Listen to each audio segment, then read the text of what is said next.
ये हिपोक्रेसी है और इस तरह की हिपोक्रेसी शोभा नहीं देता दुनिया के बड़े महान देशों को, डेमोक्रेसीज को खासकर। हमें दुनिया की मदद की ज़रूरत नहीं है अपने देश के नागरिकों की सुरक्षा करने के लिए। कोई अगर भारत के नागरिकों को हाथ लगाता है उसे अंजाम भुगतना होगा, वो कहीं भी हो, कहाँ भी हो।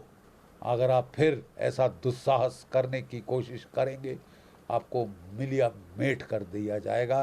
तुम्हारे टेररिस्ट इंफ्रास्ट्रक्चर को तो छोड़ो, आपकी फ़ौज के भी, आईएसआई के भी पर खच्चे उड़ा देंगे। एक बहुत अच्छी खबर आई है कि यूनाइटेड स्टेट्स स्टेट डिपार्टमेंट ने द रेजिस्टेंस फोर्स, पाकिस्तान का वो टेरर ग्रुप जिसने पहलगाम का हत्याकांड किया है, उसको ग्लोबली डेजिग्नेटेड टेररिस्ट ऑर्गेनाइजेशन करार किया है, फॉरेन टेररिस्ट ऑर्गेनाइजेशन करार किया है। This is a welcome step, a welcome change. अभी तक तो मॉरल इक्विवेलेंस की जा रही थी between India and Pakistan under the guys of saying कि हम शांति लाना चाहते हैं, दोनों देशों में वॉर रोकना चाहते हैं। दोनों को बराबर पेडेस्टल पे किया गया था, victim of terror, perpetrator of terror. ठीक है, ये नहीं चल सकता, ये हिपोक्रेसी है और इस तरह की हिपोक्रेसी शोभा नहीं देता दुनिया के बड़े महान देशों को, डेमोक्रेसीज को खासकर। ब्रिक्स समिट में हमारे प्रधानमंत्री ने बड़े सख्त शब्दों में इसको आड़े हाथ लिया है और क्लियर कर दिया है कि भारत टेरर टॉलरेट नहीं करेगा। Any act of terror will be treated as an act of war and responded to accordingly. हमें दुनिया की मदद की ज़रूरत नहीं है अपने देश के नागरिकों की सुरक्षा करने के लिए। कोई अगर भारत के नागरिकों को हाथ लगाता है उसे अंजाम भुगतना होगा, वो कहीं भी हो, कहाँ भी हो। Let that be very clear.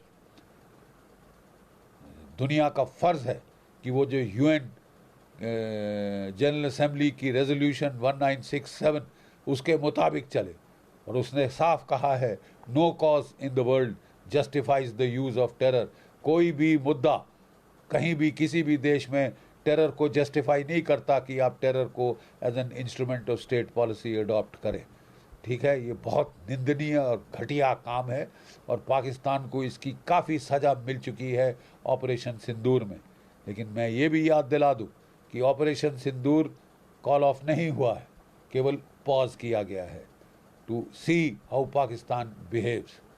अगर चाहे वो जम्मू कश्मीर में, पंजाब में, भारत में कहीं भी टेररिज्म करने की कोशिश करता है, बांग्लादेश के ज़रिए नॉर्थ ईस्ट में करने की कोशिश करता है, it will be treated as an act of war. और पाकिस्तान की फ़ौज इस बार डायरेक्ट कॉन्सिक्वेंसेस से बच नहीं पाएगी।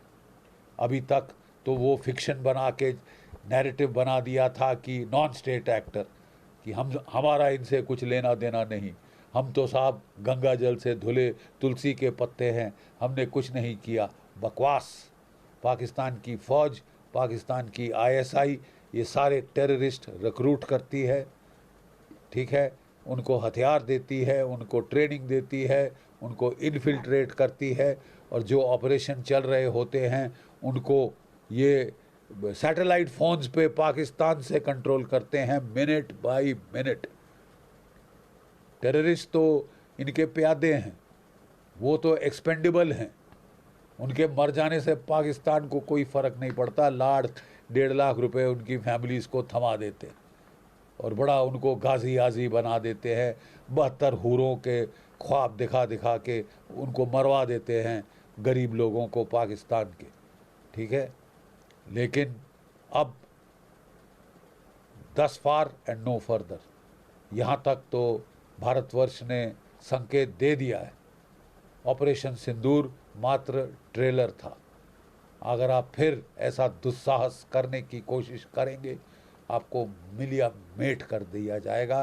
तुम्हारे टेररिस्ट इंफ्रास्ट्रक्चर को तो छोड़ो, आपकी फ़ौज के भी, आईएसआई के भी पर खच्चे उड़ा देंगे। It is a matter of great satisfaction that the United States State Department has issued a notification designating the resistance force, which is just an offshoot of the Lashkar-e-Toiba, and which carried out the horrific massacre in Pahalgam as a globally designated terrorist organization, as a foreign terrorist organization, right? So to an end, to an extent, this ends the, the moral equivalence that the United States was trying to create between India and Pakistan, perpetrator of terror and victim of terror during the Operation Sindoor,